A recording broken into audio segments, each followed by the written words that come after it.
Welcome to my YouTube channel अलेजाज testing software.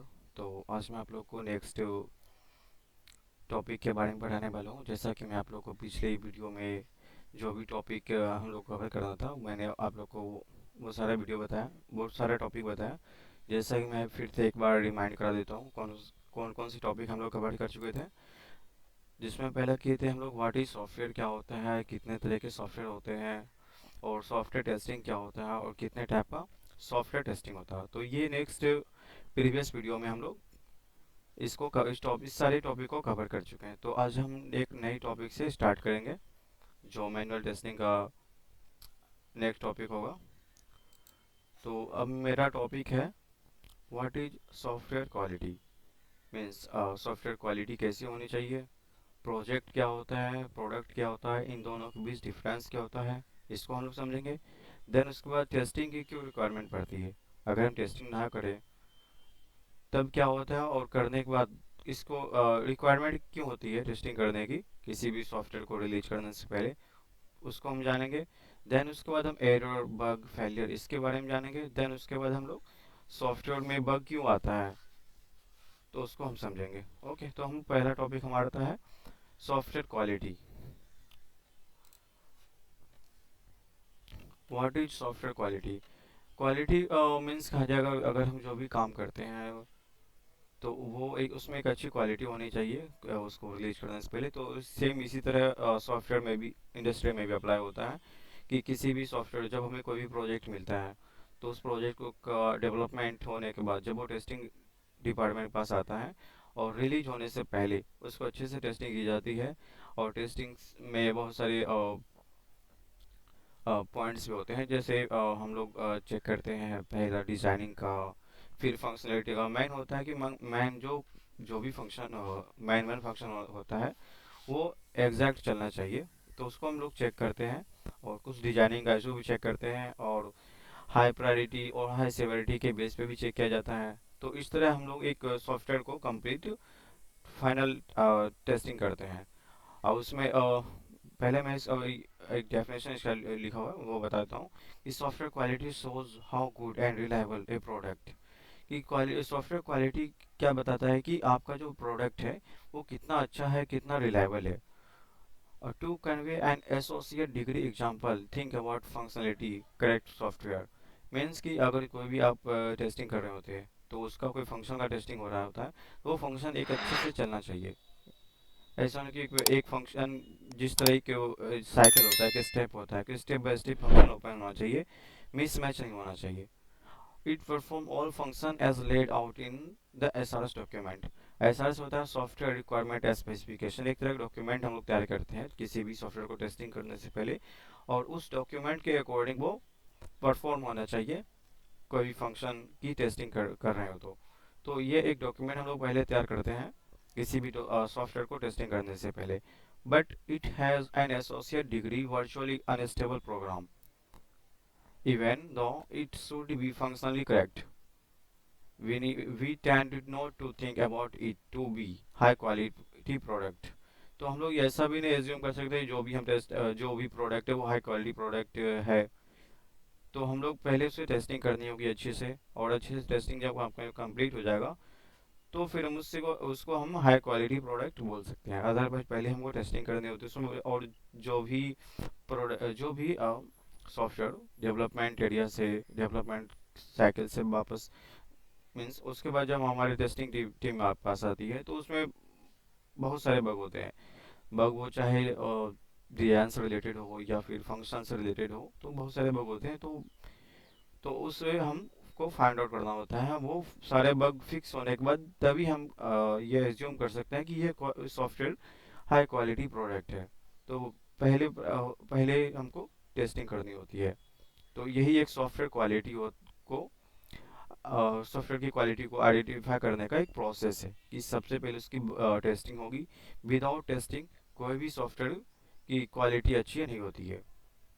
उसमें अगर अगर हम बिना टेस्टिंग किए ही अगर सॉफ्टवेयर को रिलीज करते हैं और फाइनल क्लाइंट के पास अगर वो बग फाइंड आउट होता है कि कोई भी एप्लीकेशन का कोई पार्ट या कोई फंक्शन या कोई डिजाइन का इशू आता है, तो फिर वो एक गलत इम्पैक्ट पड़ता है और उससे बिजनेस पे भी इम्पैक्ट पड़ता है। तो हम लोग को इस सॉफ्टवेयर की क्वालिटी की बहुत ज़्यादा रिक्वायरमेंट पड़ती है कि सॉफ्टवेयर की क्वालिटी अच्छी होनी चाहिए। तो तभी हम जाकर उस सॉफ्टवेयर की रिलीज करने से पहले एक टेस्टिंग करते हैं, सॉफ्टवेयर टेस्टिंग। ओके। और सॉफ्टवेयर क्वालिटी के कुछ फैक्टर्स होते हैं। तो मैं आप लोग को फैक्टर डिस्कस कर फैक्टर बता रहा हूँ आपको कि जैसा कि आप लोग देख सकते हैं यहाँ पे कुछ पॉइंट्स दिए हुए हैं। जैसे कि फर्स्ट में है portability, usability, reusability, correctness, maintainability, reliability और इफिशियंसी। मीन्स कि पोर्टेबल मीन्स होता है कि छोटा होना चाहिए और यूज़ करने में हमको आसानी होना चाहिए। और रीयूजेबिलिटी, उसको हम दोबारा भी यूज कर सकें, ऐसा फंक्शन मतलब इस तरह होना चाहिए क्वालिटी। और कंप्लीट करेक्टनेस होना चाहिए, यानी कुछ भी मिसमैच नहीं होना चाहिए। कभी कहीं भी क्या होता है कि स्पेलिंग का मिस्टेक होता है, कहीं भी कलर का इशू आ जाता है, तो ये सारा इशू नहीं होना चाहिए। और मेंटेबिलिटी भी होनी चाहिए, यानी कि बाद में इसको मेंटेन भी कर सके हम। ऐसा है कि एक बार इसको यूज किया तो सेकेंड टाइम इसको हम मेंटेन नहीं कर सकते हैं। तो ये भी प्रोसेस होना चाहिए उसमें। और रिलायबिलिटी, रिलायबिलिटी के यहाँ पे सेंस आता है कि सिक्योरिटी, यानी सिक्योरिटी अच्छी होनी चाहिए इसकी। मीन्स जैसे कि एक हैकर होते हैं या फिर कहीं से बाहर से कोई भी इसको एक्सेस नहीं कर पाए किसी भी और इसके इंटरनल पार्ट को, फीचर्स को कोई कुछ भी मिसमैच ना कर सके। तो रिलायबिलिटी होनी चाहिए और एफिशिएंसी, एफिशिएंसी अच्छी होनी चाहिए। तो ये सारे फैक्टर होने चाहिए एक सॉफ्टवेयर की क्वालिटी को आइडेंटिफाई करने के लिए। तो हम लोग को जो भी सॉफ्टवेयर मिलता है डेवलपमेंट होने के बाद, तो उसको अच्छे से टेस्टिंग करनी होती है। मोस्टली डिजाइन का मेन पार्ट देखा जाता है, बट फंक्शन एनी हाउ चलना चाहिए। फंक्शन कोई भी फंक्शन हो, चाहे स्मॉल ही क्यों ना हो, बट जो भी सॉफ्टवेयर का हो उसका फंक्शन चलना चाहिए। तो हम लोग ज़्यादा फंक्शन में भी फोकस करना चाहिए टेस्टिंग करने के टाइम। ओके, तो हमारा नेक्स्ट टॉपिक है प्रोजेक्ट वर्सेस प्रोडक्ट। अब इसको हम लोग समझते हैं क्या होता है प्रोजेक्ट वर्सेस प्रोडक्ट में। पहले हम लोग प्रोजेक्ट को देखते हैं। प्रोजेक्ट क्या होता है? If software application is developed for a specific customer based on the requirements, then it is called project. मीन्स कि अगर कोई एक प्रोजेक्ट कोई स्पेसिफिक स्पेसिफिक यानी कोई स्पेशल कस्टमर के लिए, कुछ कस्टमर के लिए बनाया गया हो और उसके रिक्वायरमेंट के अकॉर्डिंग, तो उसे हम प्रोजेक्ट बोलेंगे। इसका हम अगर आपको एक एग्जांपल बताएं कि जैसे कोई कंपनी है, कंपनी का नाम है, ठीक है। तो वो जो कंपनी का नाम हो गया, वो कंपनी, एक कंपनी ओपन हो रही है, उसका ना एक नाम है, तो उस नाम से एक वेबसाइट बननी है। तो वो एक सॉफ्टवेयर इंडस्ट्री बस जाता है, उसको अपना एक प्रोजेक्ट देता है। और प्रोजेक्ट देने के बाद जब वो कंप्लीट बन के तैयार होता है और जब वो क्लाइंट को दिया जाता है, तो उसे ही प्रोजेक्ट बोलते हैं, क्योंकि वो जो प्रोजेक्ट बनाया है क्लाइंट के रिक्वायरमेंट के अकॉर्डिंग बनाया है। ओके, तो इस तरह इसे हम प्रोजेक्ट कहते हैं। और प्रोडक्ट हो गया, if software application is developed for multiple customers based on the market requirements, then it is called product.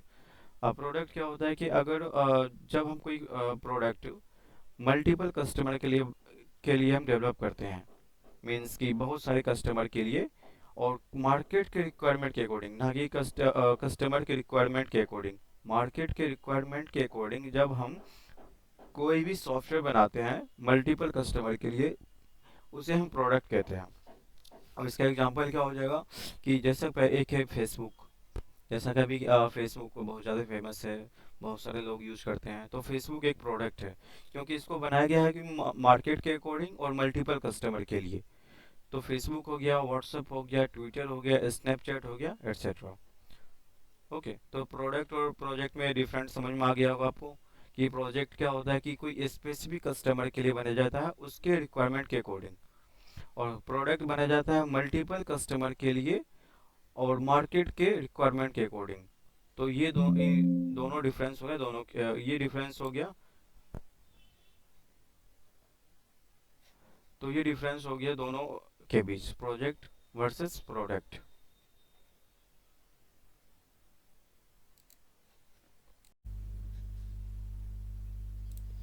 तो मैं आप लोग को प्रोजेक्ट और प्रोडक्ट के बारे में इसका इन्फॉर्मेशन शेयर कर दिया हूँ कि प्रोजेक्ट और प्रोडक्ट में क्या डिफरेंट होता है कि प्रोजेक्ट बनाया जाता है किसी स्पेसिफिक कस्टमर के लिए उसके रिक्वायरमेंट के अकॉर्डिंग, और प्रोडक्ट बनाया जाता है मल्टीपल कस्टमर के लिए मार्केट रिक्वायरमेंट के अकॉर्डिंग। ओके, तो अब हमारा नेक्स्ट टॉपिक है error bug failure.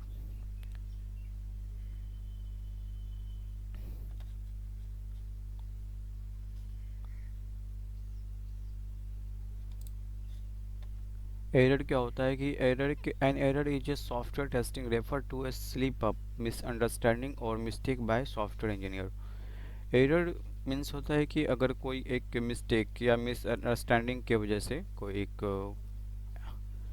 Problem create होता है, यानी कोई एरर आ जाता है, प्रोग्राम सही से चल नहीं पाता है, कोई फंक्शन सही से काम नहीं कर रहा हो, तो उसे हम एक एरर कहेंगे। और बग हो गया सॉफ्टवेयर बग और error flows deficiencies or defect in a computer program or system that cause it produce an incorrect or unexpected result or to behave in unintended way। Means कि अगर कोई software की आप testing कर रहे होते हैं और टेस्टिंग करते समय कोई भी एक फंक्शन, कोई भी एक क्लिकेबल पार्ट हो वो काम नहीं कर रहा हो, उसके क्लिक होने पे कुछ और चीज़ ओपन हो जाता है, तो इस तरह का जो इनकरेक्ट एक्शन होता है, अनएक्सपेक्टेड रिजल्ट मिलता है हम लोग को, तो उसे हम बग कहेंगे, बग या डिफेक्ट बोलेंगे। डिफेक्ट एक हो गया इनफॉर्मल नेम होता है, बग एक फॉर्मल नेम होता है, तो बग या डिफेक्ट बोलते हैं उसी चीज़ को। और फेलियर हो गया कि test failure happens when a test case result does not meet the expected outcome और assertion। A test failure highlights the deviation between the actual and expected result। Means कि जो हम टेस्ट केस तैयार करते हैं एक, और टेस्ट केस के अकॉर्डिंग अगर ये फंक्शनल सही से नहीं चलता है, कोई भी फंक्शन जो हम एक्सपेक्ट किए होते हैं, तो इसे हम फेलियर कहते हैं। तो जब भी हम कोई टेस्टिंग करते हैं, टेस्टिंग करने से पहले हम एक टेस्ट केस तैयार करते हैं, और टेस्ट केस तैयार करने के बाद वन बाय वन उसको हम इम्प्लीमेंट करते हैं। तो इस तरह हम लोग को एक एरर बग फेलियर के बारे में पता चल जाता है टेस्टिंग करते समय। ओके, तो अब हमारा नेक्स्ट टॉपिक है why the software has bug. Means कि सॉफ्टवेयर में बग क्यों होता है, और ये बहुत इम्पोर्टेंट टॉपिक है कि सॉफ्टवेयर बग क्यों आता है, कैसे आता है, और जिसे मुझे टेस्टिंग करना होता है। तो पहला पॉइंट ये है कि लैक ऑफ स्किल टेस्टिंग। पहला पॉइंट तो ये कह रहा है कि इस जो टेस्टर होता है उसके स्किल की कमी के वजह से सॉफ्टवेयर में बग रह जाता है, उसमें बग भी आता है। और दूसरा है कि कम्युनिकेशन। मीन्स कि जब भी कोई डेवलपर या फिर जब भी कोई प्रोजेक्ट का रिक्वायरमेंट आता है हम लोग के पास, तो प्रोजेक्ट के रिक्वायरमेंट के अकॉर्डिंग जो भी फंक्शन बन रहा होता है उसकी अगर हमको नॉलेज नहीं है, उसके बारे में हमको पता नहीं है, तो उसके वजह से भी कोई बग रह जाता है सॉफ्टवेयर में। और फॉल्टी थर्ड पार्टी टूल, यानी किसी थर्ड पार्टी टूल का यूज करने के वजह से भी सॉफ्टवेयर में बग आते हैं।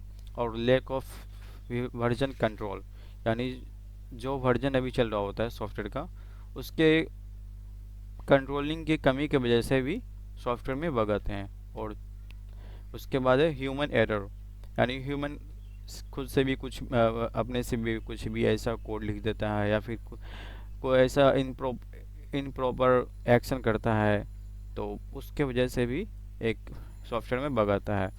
और पुअर कोडिंग प्रैक्टिस, यानी किसी भी सॉफ्टवेयर डेवलपर का कोडिंग अच्छा नहीं है, कोडिंग ठीक से नहीं कर पाता है, कोई सही से एक लाइन में कुछ भी मिस्टेक होने के वजह से सॉफ्टवेयर में बग आता है। फिर है प्रोग्रामिंग एरर।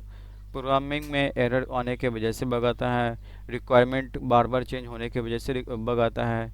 मीन्स अभी क्या चल रहा है पहले मैं एक इस पॉइंट पे चेंजिंग रिक्वायरमेंट पे आपको एक ब्रीफ सा पॉइंट बताता हूँ। पहले क्या, जब भी सॉफ्टवेयर इंडस्ट्री में कोई भी प्रोडक्ट बनता था, कोई भी प्रोजेक्ट हो या प्रोडक्ट बनाया जाता था, एक तो वाटरफॉल मॉडल को फॉलो करता था। तो वाटरफॉल मॉडल में क्या होता था कि उसमें चेंजेस अलाउ नहीं था।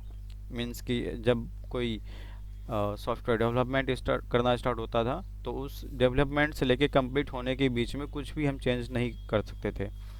और उसमें बहुत सारे डिसएडवांटेज भी था कि चेंजेस अलाउ नहीं है, वो उसमें सारा पॉइंट फ्रीज होता था। एक कंप्लीट होने के बाद फिर हम उसमें चेंज कर सकते हैं। टेस्टर बीच में इन्वॉल्व नहीं होता था, टेस्टर कम डेवलपमेंट होने के बाद इन्वॉल्व होता था। तो ये सारे उसमें ड्रॉबैक थे। तो उसी को ड्रॉबैक को फुलफिल करने के लिए अब है एजाइल। एजाइल सिस्टम पे काम किया जाता है, तो एजाइल मैथोलॉजी को यूज़ किया जाता है। इसमें क्या होता है कि हम चेंजेस कभी भी किसी भी टाइम कर सकते हैं, और इसमें कोई भी चीज़ फ्रीज नहीं होता है। और क्लाइंट और प्रोजेक्ट मैनेजर के बीच कम्युनिकेशन अच्छी होती है, डेवलपर और टेस्टर के बीच कम्युनिकेशन अच्छी होती है, और टेस्टर हर लाइन पे इन्वॉल्व होता है।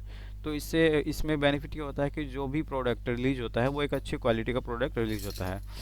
और इसमें और एक अच्छा पॉइंट ये भी है कि इसमें चेंजेज अलाउ है, आप कहीं से भी कभी भी चेंज कर सकते हैं। ओके, तो लास्ट हमारा है पॉइंट इसमें है कि अनरियलिस्टिक डेवलपमेंट टाइम फ्रेम। तो इसके वजह से भी एक सॉफ्टवेयर में बग आता है। ओके, तो हम लोग फटाफट एक रिकैप कर लेते हैं जो जो जो टॉपिक आज हमने कवर किए हैं। एक तो हम लोग कवर किए थे सॉफ्टवेयर क्वालिटी क्या होता है, प्रोजेक्ट और प्रोडक्ट में क्या डिफरेंस है, सॉफ्टवेयर की टेस्टिंग की क्यों ज़रूरत पड़ती है हमको, और उसके बाद हम एरर बग फेलियर के बारे में जाने, और उसके बाद हम लोग सॉफ्टवेयर में बग क्यों आता है इसके बारे में हम लोग पढ़ें। ओके, तो ये आज का हमारा सेशन यहीं पे कंप्लीट होता है। तो अगर आपको कोई भी डाउट, अब तक की क्लास में कोई भी डाउट हो, मीन्स फर्स्ट से लेके अब तक के जो भी डाउट हो, तब डाउट को कमेंट में राइट डाउन कर सकते हैं। मैं आप लोग को इमीडिएट तो नहीं, मतलब जल्द ही आपको रिप्लाई दूंगा उस पर। और मेरा एक टेलीग्राम नंबर है, उसमें आप ज्वाइन भी कर सकते हैं टेलीग्राम में। ओके, और अगर ये वीडियो आपको अच्छा लगे तो आप हमारे चैनल को लाइक, सब्सक्राइब और शेयर कर सकते हैं। ओके, तो अब हम नेक्स्ट वीडियो में मिलेंगे अगली टॉपिक के साथ। तब तक के लिए अल्लाह हाफिज़।